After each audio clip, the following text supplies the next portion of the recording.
साधना से क्या लक्ष्मी प्राप्त हो सकती है? अप्सरा साधना से आपको धन, ऐश्वर्य, खूबसूरती, एक ऑरा बढ़ता है। और आपकी जो एज है ना, उससे आप बहुत ही कम एज के दिखते हो। एक और हिडन साधना है, मैं आपको बता दूं, लोग 1.5 फुटिया की साधना करते हैं। अब 1.5 फुटिया एक बच्चे का रूप टाइप का होता है, इतना छोटा सा, लेकिन अच्छा। हैवी बॉडी होता है, दांत वात उसके निकले हुए थे। उससे पैसे के लिए साधना करते हैं। Pishachini and apsara both are different. पिशाचनियां वो है जो स्वर्ग में से निष्कासित करी गई है। अच्छा। वो अप्सराएं हैं, वो थी पहले, अब नहीं है। वो किसी अपने कर्म के वजह से क्या कर गई है, निष्कासित की गई है, इसीलिए उसकी योनि परिवर्तन हो गया है, वो पिशाचनी बन चुकी है। मैडम, अभी ये साधना सब करते हैं, जैसे मतलब वो साधना कर रहा है और साधना उल्टी पड़ी उससे। हाँ बेशक। और कुछ दिन हुए साधना के, एंड सडनली वो दौड़ के कमरे में से बाहर निकले, अचानक से अब्यूज करने लगे। उसी दिन से आज तक उनका मेंटल सिचुएशन बहुत खराब। किन्नरी जी, हमने अगले एपिसोड में साधना के बारे में बात किया था, तो साधना के क्या अलग अलग प्रकार होते हैं? क्या एक ही तरीके से साधना होती है? देखिए, साधना के अलग अलग प्रकार भी होते हैं और सबके करने के भी अलग अलग तरीके होते हैं। ऐसा नहीं है कि पर्टिकुलर किसी एक साधना का सिर्फ एक ही तरीका है, ठीक है। तो साधना अलग अलग प्रकार की होती है। अब जो नॉर्मल साधनाएं जो होती है, जैसे कि तंत्र साधना हो गई, यंत्र साधना, मंत्र साधना एंड योग साधना, और उसके भी कई प्रकार हैं, ठीक है। उसके भी उप प्रकार हैं, उसमें भी बहुत सारी अलग अलग पद्धतियां हैं, जो अभी तो हम डिस्कस नहीं करेंगे, वो क्योंकि वो एक अलग टॉपिक हो गया, ठीक है। पद्धति हम बाद में डिस्कस करेंगे। लेकिन अगर हम अघोर पंथ की बात करते हैं तो उसमें 3 मुख्य साधना है। शिव साधना, शव साधना एंड शमशान साधना। उसमें सबसे कठिन जो साधना है, लोगों ने यही समझ रखा है कि शव साधना जो है ना, वो सबसे कठिन है। आई अग्री, सबसे कठिन है, लेकिन मेरे हिसाब से अघोर पंथ में सबसे कठिन अगर कोई साधना है तो वो है शिव साधना। शिव साधना, हाँ, जिसमें स्वयं शिव की प्राप्ति के लिए उनकी साधना की जाती है। अच्छा, अब जो प्रकार आप पूछ रहे हैं या फिर किस तरह से की जाती है, तो वो एक गुरु की पद्धति से ही, जो गुरु ने जो पद्धति अपनाई है, उन्होंने जिस तरह से सीखा है, अगर आप उन्हें गुरु बनाते हैं तो गुरु ही आपको बताएगा कि किस पद्धति से और किस प्रकार से साधना करनी है। लेकिन हाँ, मुख्य तरीके जो आप पूछ रहे हो ना कि कितने प्रकार हैं, तो ये मुख्य प्रकार है। लेकिन एक साधना जो नॉर्मल प्रकार है वो तो मैंने आपको बताया, लेकिन अघोर के ये 3 मुख्य प्रकार हैं, ठीक है। अगर कोई भी इंसान किसी अघोरी को गुरु बनाता है तो ये 3 मुख्य प्रकार की साधनाएं वो जरूर करवाते हैं। अच्छा जी। किन्नरी जी, अभी साधना सब कर रहे हैं, तो क्या साधना से शक्ति प्राप्त होती है? देखिए, साधना से शक्तियां बेशक प्राप्त होती है, लेकिन अगर कोई ऐसा कहेंगे कि हमें एक चमत्कारिक शक्तियां, कुछ सिद्धियां ऐसी हैं जो चमत्कारिक हैं, कुछ विद्याएं भी ऐसी हैं जो चमत्कारिक हैं, लेकिन हाँ, शक्तियां प्राप्त होती हैं। लेकिन वैसे ही कि उसके पीछे आपको कई चीजें लगानी पड़ेगी, कई समय, कई साल लग सकते हैं, और उसके लिए बहुत ही आपको कड़े नियम का पालन करना पड़ेगा। लेकिन हाँ, शक्तियां प्राप्त होती है, क्योंकि जो षटकर्म है वही भी शक्तियां, जैसे वशीकरण हो गया, किसी के ऊपर आपने मारण विद्या करी, वो भी एक शक्ति ही है। किसी का बचाव करने के लिए आपने कुछ किया, सम्मोहन कर दिया, वो भी एक शक्ति ही है। आपने कहीं पर जाते हो और कोई इंसान आपकी ऑरा से बहुत ज्यादा प्रभावित हो जाता है, वो भी एक तरह की शक्तियां ही हैं। जैसे वाक सिद्धि, यानी कि आप कहीं पर कुछ बोलते हो और वो चीजें क्या हो जाती है, सही हो जाती है, सत्य हो जाती है, वो भी एक तरह की शक्तियां हैं। यानी कि किसी भी चीज में कोई भी नॉर्मल जो ह्यूमन होता है, उससे आप एक थोड़े से सुपर ह्यूमन बनते हैं। अच्छा। हाँ, साधना जो क्या करता है कि एक ह्यूमन से किसको कन्वर्ट करता है, वो उसे सुपर ह्यूमन में, यानी उसके जो चक्रास हैं वो धीरे धीरे एक्टिव होने लगते हैं। नॉर्मली जितने टोटल चक्रास है, उसमें से अगर 7 चक्रास भी उसको तरीके से अगर एक्टिव हो जाते हैं तो वो नॉर्मल ह्यूमन में नहीं रहते। बराबर, ठीक है। और स्तंभन की भी एक शक्ति है। कई साधक ऐसे हैं जिन्होंने वायु स्तंभन कर रखा है, वायु स्तंभन का मतलब कि वो सांस ही नहीं ले रहे हैं, ब्रीथ ही नहीं कर रहे हैं। आपने कई ऐसे साधकों को तप करते हुए देखा होगा हाँ। कि उनका शरीर अभी है, वो सालों से तप कर रहे हैं, तब कर रहे हैं, वो ना ही हिल रहे, ना कुछ खा रहे, ना कुछ पी रहे, जो आवाज से ही मतलब रहते हैं। और तो कई तो ऐसे भी हैं साधक जो सिर्फ और सिर्फ देख रहे हैं शिवलिंग के सामने। ऐसे एमपी में है जो सिर्फ शिवलिंग को देख रहे, कई सालों से देख रहे और कुछ भी ग्रहण नहीं कर रहे। तो वो क्या है, वो शक्तियां हैं। उन्होंने अपनी जो भी वायु शक्ति उसका स्तंभन कर रखा है। उन्होंने जो भोजन करने की क्रिया उसका स्तंभन का मतलब है किसी चीज को रोक देना, तो उन्होंने वायु को रोक रखा है। कई ऐसे भी साधक आपको मिल जाएंगे, या आप गिरनार चले जाओ, आप बनारस के घाट पे चले जाओ, कई ऐसे साधक हैं जिनकी उम्र उनको खुद नहीं पता। हाँ, गिरनार में बहुत लोग आपको मिल जाएंगे, ठीक है, जिनको खुद की उम्र नहीं पता। तो कहीं ना कहीं उनके अंदर वो शक्तियां हैं, वो शक्तियां साधना से ही प्राप्त हो सकती है। तो ये तो सही था। ये बात तो सही है, आपने साधना की बात बोली। अभी साधना से क्या लक्ष्मी प्राप्त हो सकती है? क्योंकि अभी के जमाने में ज्यादा लोग पैसे वाले जल्दी बनना चाहते हैं। हाँ, इसीलिए वो लोग साधनाओं के पीछे पड़े हुए हैं। इसीलिए कहीं से भी बुक से, कहीं यूट्यूब से, कहीं भी सोशल मीडिया से वो लोग क्या कर रहे हैं कि चीजें निकाल रहे हैं कि क्या ये साधना करने से हमें लक्ष्मी प्राप्ति होती है, क्या ये साधना करने से हम धनवान बन जाएंगे। देखिए, ये चीजें भी आपके कर्मा के ऊपर डिपेंड करती है। लेकिन अगर कोई भी इंसान इस लालच से साधना करता है तो मैं बता दूं कि उसकी जो गति होती है ना, वो सही नहीं होती, अधोगति ही होती है। अंत में उसकी डेथ निश्चित है। क्योंकि आप जिन सिद्धियों से काम करवा रहे हो वो आपके प्रारब्ध में नहीं था, क्योंकि आपने कुछ कर्म किया और वो सिद्धि ना चाहते हुए भी आपको उसका रिजल्ट देगी। ठीक है, वो कर्म के बंधन में बंधी हुई है। आपने तप किया, आपने जप किया, आपने मंत्र किया, आपने सारी चीजें करी। अब वो सिद्धियां क्या हो रही है, मजबूर हो रही है आपके पास आने के लिए। और फिर आप उससे काम करवाओगे कि हमें पैसा ला कर दो, हमें ये ला कर दो, तो कब तक चलेगा? सिद्धियों को भी पता है कि आप क्या कर रहे हो, मिसयूज कर रहे हो मेरा। ठीक है, हम तो नॉर्मल ह्यूमन है, वो तो डिवाइन पावर है।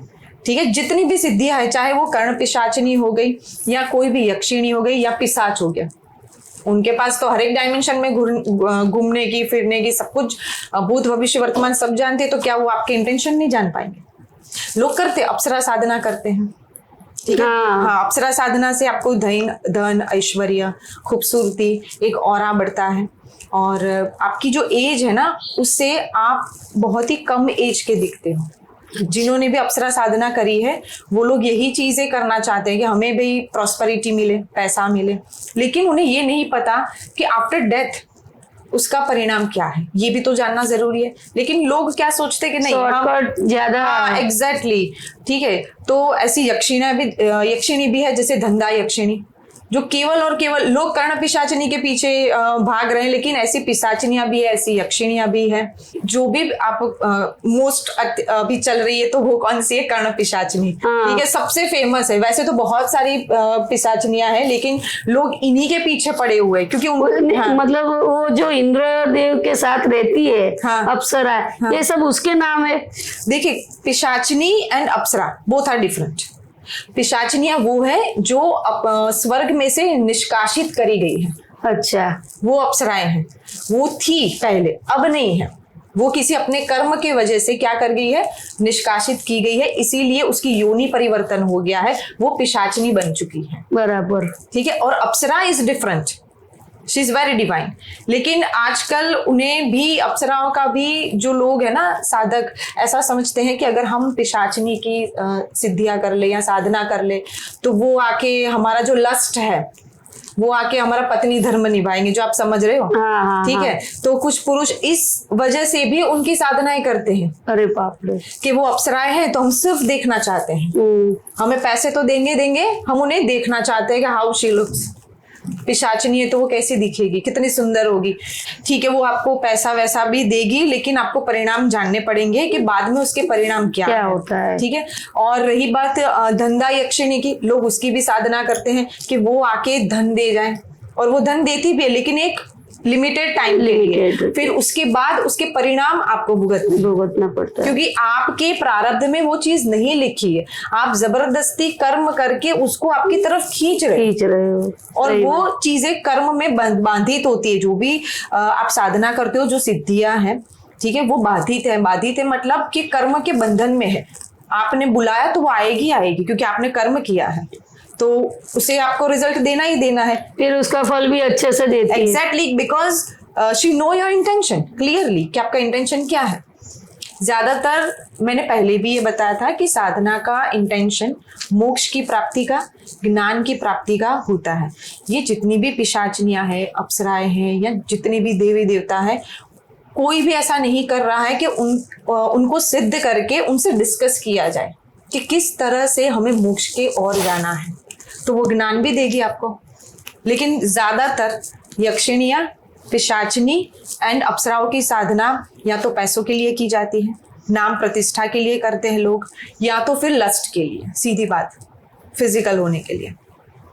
ठीक है, तो मेरे हिसाब से ये वो लोग ऐसे करती नहीं है। मैं क्लियर बता दूं, अप्सराएं ये चीजें नहीं करती। अगर आप ये इंटेंशन से उनकी सिद्धियां कर रहे हो, उनकी साधना कर रहे हो, या फिर बुला रहे हो, तो समझ लीजिए कि आपने बहुत डेंजरस इंटेंशन रखा है। वो आपके साथ कुछ भी कर सकती है, बुरा भी हो सकता है। हाँ, ऑफ कोर्स हो सकता है, क्योंकि आपका इंटेंशन गलत है। सही। एक और हिडन साधना है, मैं आपको बता दूं। लोग 1.5 फुटिया की साधना करते हैं। अब 1.5 फुटिया एक बच्चे का रूप टाइप का होता है, इतना छोटा सा, लेकिन अच्छा। हैवी बॉडी होता है, दांत वात उसके निकले हुए थे। अब जिन्होंने करी है उन्होंने ये डिस्क्राइब किया है, उसी तरह से मैं आपको बता रही हूँ। ठीक है, ये नहीं है कि मैंने कर ली और मैं आपको बता रही हूँ। जिन साधकों ने करी है और उनके पास ये साधना और सिद्धियां हैं, उन्होंने जिस तरह से डिस्क्राइब किया है वही मैं आपको और यहाँ पर बता रही हूँ। तो लोग क्या करते हैं, उससे पैसे के लिए साधना करते हैं, क्योंकि वो बच्चे को छोड़ देंगे।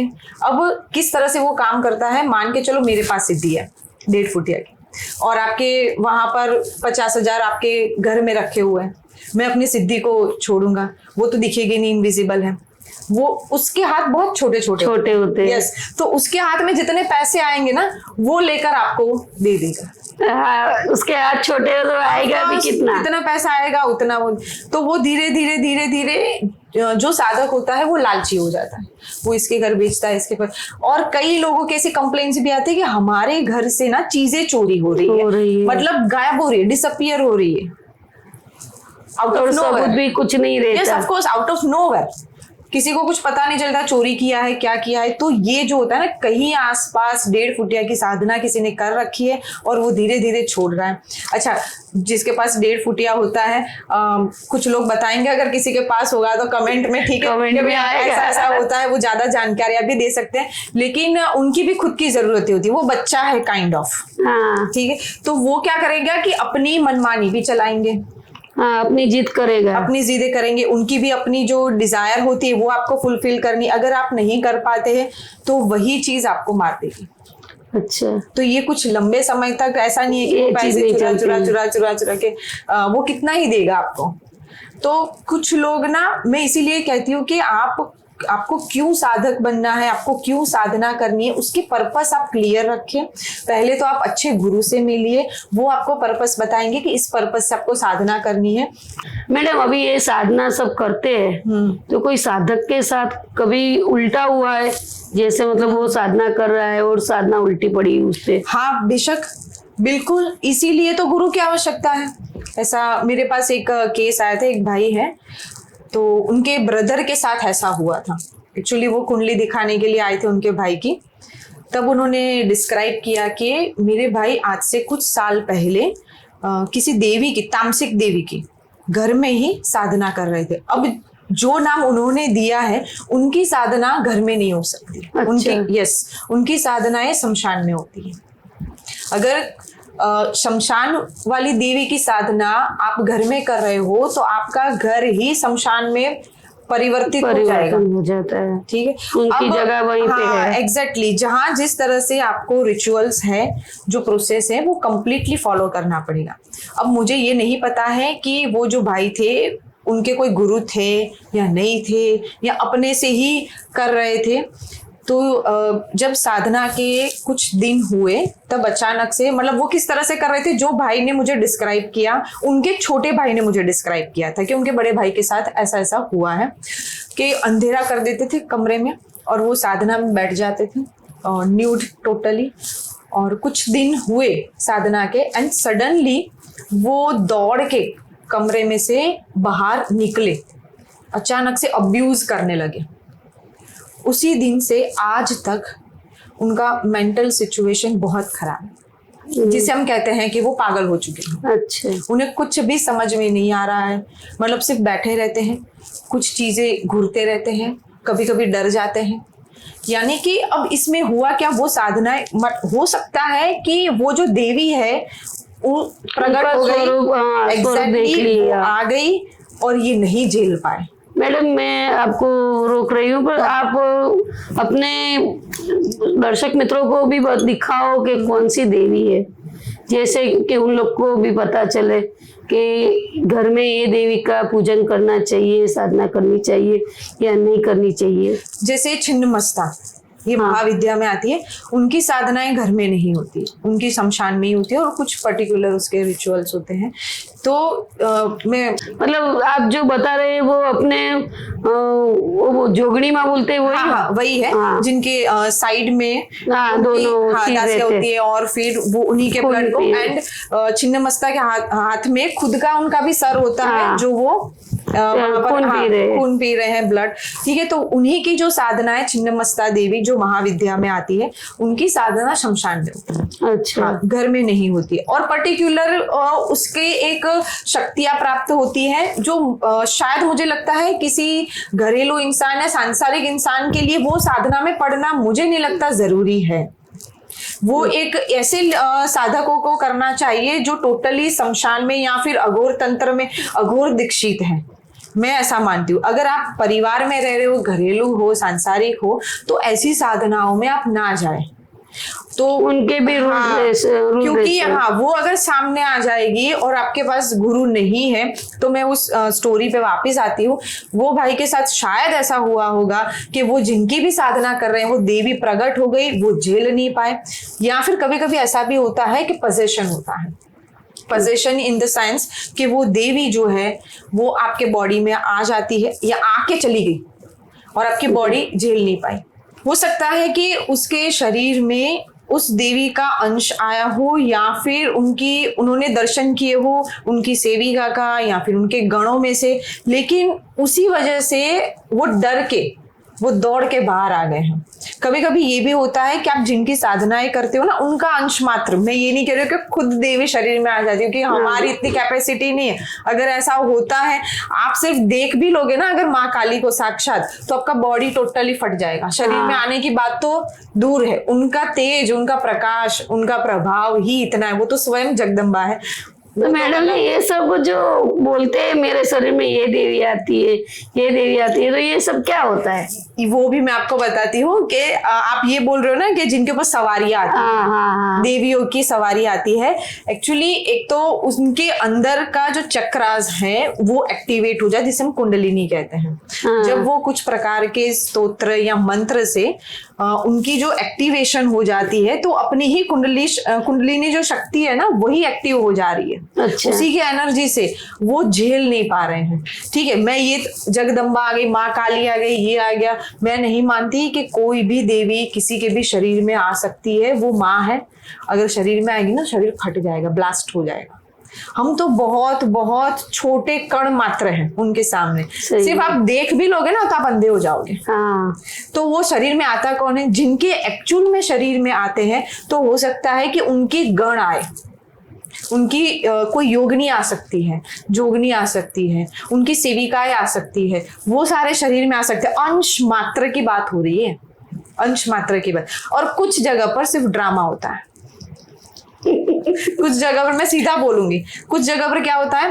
ड्रामा होता है। क्योंकि जिनके भी शरीर में अगर ये सारी चीजें आती है, मान के चलो अंश मात्र आ गया, मान के चलो कोई सेविका आ गई, कोई यक्षिणी के, मतलब कुछ भी जो उनके पास है, उनका अंश मात्र अगर आपके शरीर में आता है, तो वो बहुत स्थिर हो जाते हैं। ऐसा नहीं है कि वो बोलने लगता है। आपने कई दरबारों में भी देखा होगा कि बोलने लगते हैं, अरे भाई तू कहाँ से आ गया, तू कहाँ से आ गया, तू इधर आ, तू मुझे ये चढ़ावा दे। ये टोटली ड्रामा है, मैं क्लियर बोल रही हूँ। माँ को क्या जरूरत है?